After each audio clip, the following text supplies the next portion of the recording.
that's what the email's good for. You can either correct me or help me out, or you can say something that's false and make me look like a complete idiot. But don't do that, please. G'day, Chris. G'day, mate. How are you? Good, buddy. First time caller, long time listener. Love the show. Oh, thanks, mate. I just want to briefly touch on some of the topics that have been said briefly. Sure. I was just talking with some friends of mine over the internet this morning. Oh, right. A couple of gentlemen, as it were, and just sort of touching on a few things. Number one, it's too cold tonight. I know that you said that it's sort of starting to get a little bit cold.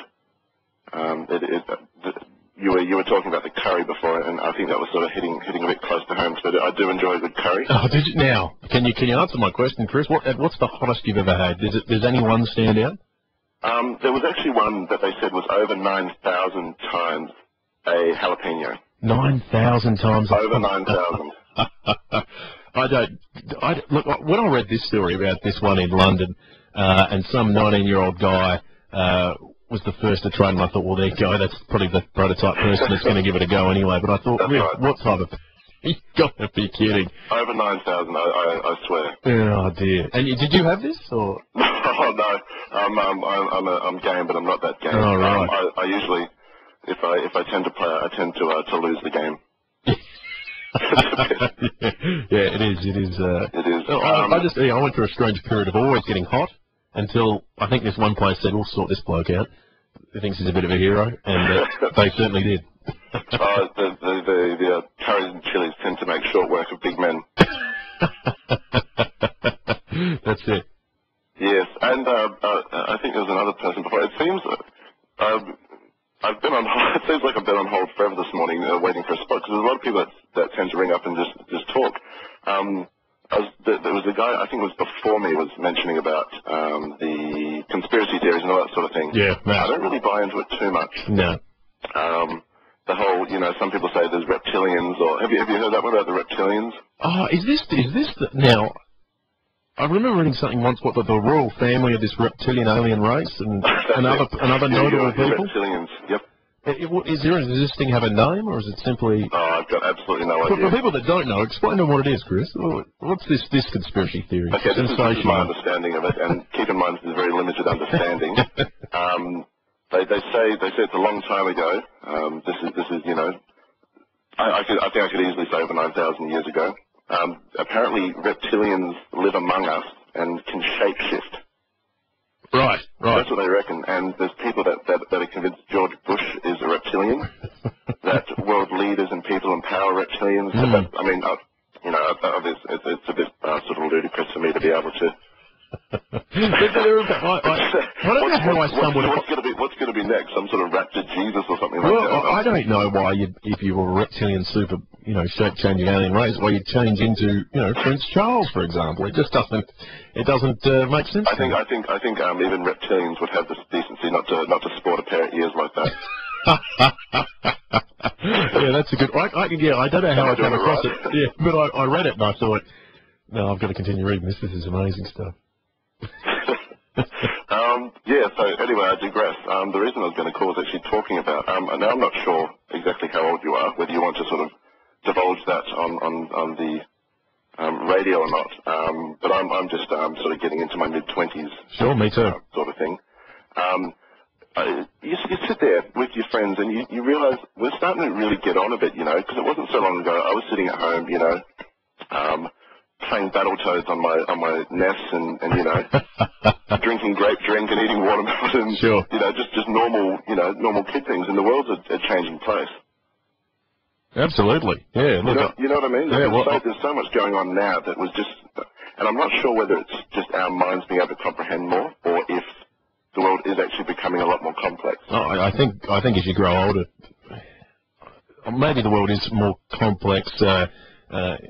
But perhaps I think more so as you get older, more things have an effect on you. They get to you, they get through, and they start meaning something to you, I guess. Yeah.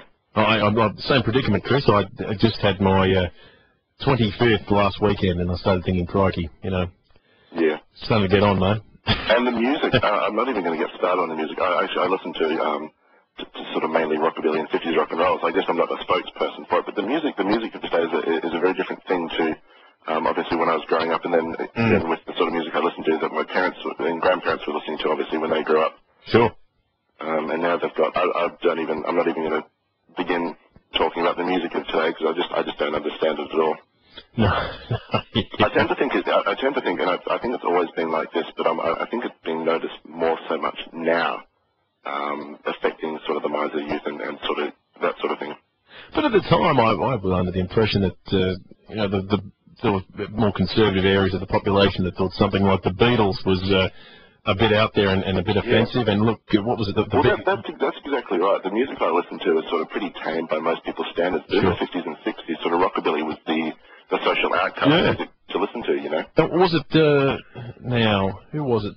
Johnny O'Keefe? That his dance moves were considered a little bit. Well, if you remember, do you remember Rick Astley's "Never Gonna Give You Up"? That was actually seen as a very bad sort of song. Is that right? Do you know the lyrics to that? Oh, it's ringing a bell. Where does it have? Never gonna give you up, never gonna let you down. You know that one? Yeah, yep. Yes. Apparently there was all these sort of underlying, dare I say, homosexual undertones. Oh, is that right? Huh. Yes. And people, that was quite offensive. Well, apparently so, because there's quite a big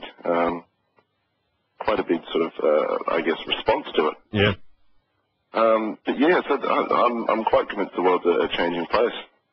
Well, I think you look at the data, you look at things that we can measure, and everything says that the rate at which things change is greater now than it ever has been. I mean, that sounds obviously, a pretty simple statement, but 90% of all discoveries that happened in the last 100 years, 99% of all scientific papers have been published in the last 100 years. So if advancement, progression, as we move on, follows that same gradient, I think things are getting more complex. And I mean, now this is one thing that I've noticed as well, and whether or not it's the Channel 9, you remember how they do those flashbacks on Channel 9? Oh. Where they show you news reports from 20 years, 30 years ago? Yeah. Everyone has always complained about petrol prices. Yeah. I was talking to a friend of mine, because I usually go out to rock and roll dance and things like that. I was talking to a friend of mine. She's pushing 77 now. And she was saying when fuel was, I can't remember the price, or something like, a shilling and sixpence or something like that, and even then that was expensive. But I think pays are going up, inflation's going up, petrol's going up, but it's all relative, and it's always been relative. Sure. Just as you said that, I thought to myself, petrol's a bit like the weather. Before, when we used to have guilt-free complaining about the weather, it was petrol prices and weather were the things you could meet anyone on the street and have a whinge about. But now we've almost attributed. Now I don't know if it's us doing it or if it's just happens to be a coincidence in this case, but we've got global phenomenon attributed to these traditional whinge factors. Well, that's right. They say, what is it, the butterfly effect? A butterfly beats its wings. Sure. You know. Yeah, so yes.